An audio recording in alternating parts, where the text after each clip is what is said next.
मिर्ज़ापुर का जिस वक़्त सीज़न 1 आया, उस वक़्त मिर्ज़ापुर की एमपी थी अनुप्रिया पटेल।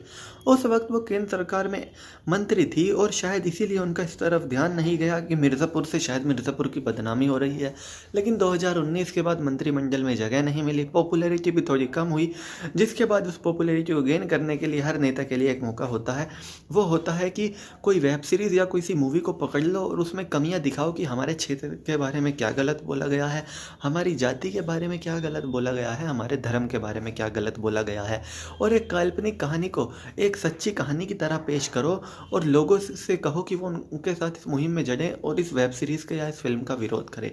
मिर्ज़ापुर, जिसको उत्तर प्रदेश के बाहर या यूँ कह लीजिए उत्तर प्रदेश में भी लोग नहीं जानते थे कि ऐसा कोई ज़िला भी है, मिर्ज़ापुर नाम की कोई जगह भी नहीं है। पश्चिमी उत्तर प्रदेश में तो पता ही नहीं था कि मिर्ज़ापुर नाम की कोई जगह है भी या नहीं। लेकिन मिर्ज़ापुर वेब सीरीज़ ने मिर्ज़ापुर को सिर्फ इंडिया में नहीं बल्कि पूरी दुनिया में फेमस किया। और इसके बाद अब एमपी कह रही हैं मिर्ज़ापुर की कि इन्होंने मिर्ज़ापुर को बदनाम कर दिया है और इस वेब सीरीज़ पर तत्काल बैन लगा दिया जाए। और ये कह रही हैं मिर्ज़ापुर वेब सीरीज़ के सीज़न 2 के रिलीज़ होने के 2 दिन के बाद।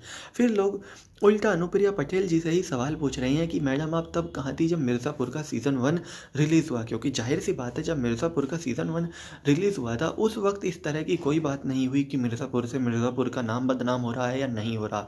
लेकिन जैसे ही मिर्ज़ापुर का सीज़न 2 आया है वैसे इस तरह की बातें आ रही हैं और कुछ लोग कह रहे हैं कि ये बात बिल्कुल गलत है और मिर्ज़ापुर के लोग इस बात का सपोर्ट नहीं कर रहे, बल्कि खुद मिर्ज़ापुर के लोगों का मानना है कि इधर पहले के वक्त में काफ़ी ज़्यादा क्राइम था, बेशक अब कम हुआ है, लेकिन जो वेब सीरीज़ है वो भी पुराने 8-10 साल पहले की पृष्ठभूमि पर बनी हुई है और उस वक्त मिर्ज़ापुर में काफ़ी क्राइम था।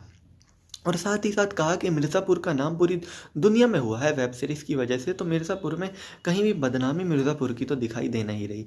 तो जाहिर सी बात है इन सब चीज़ों के बीच इस तरह की चीज़ें तो होती ही रहती हैं जब भी कोई वेब सीरीज़ आती है या मूवी आती है, और कुछ लोग उसमें ऐसी बात पकड़ लेते हैं और कहने की कोशिश करते हैं कि इस पर बैन लगना चाहिए। वो अलग बात है, ना ही आज तक कभी बैन लगा है, ना ही आगे कभी बैन लगेगा। तो चलिए दोस्तों, मैं राहुल चौधरी फ़िलहाल इस वीडियो के लिए इतना ही। आगे भी इसी तरह की देश दुनिया बॉलीवुड और खेल की तमाम खबरों के लिए बने रहिए मेरे साथ। जय माता दी।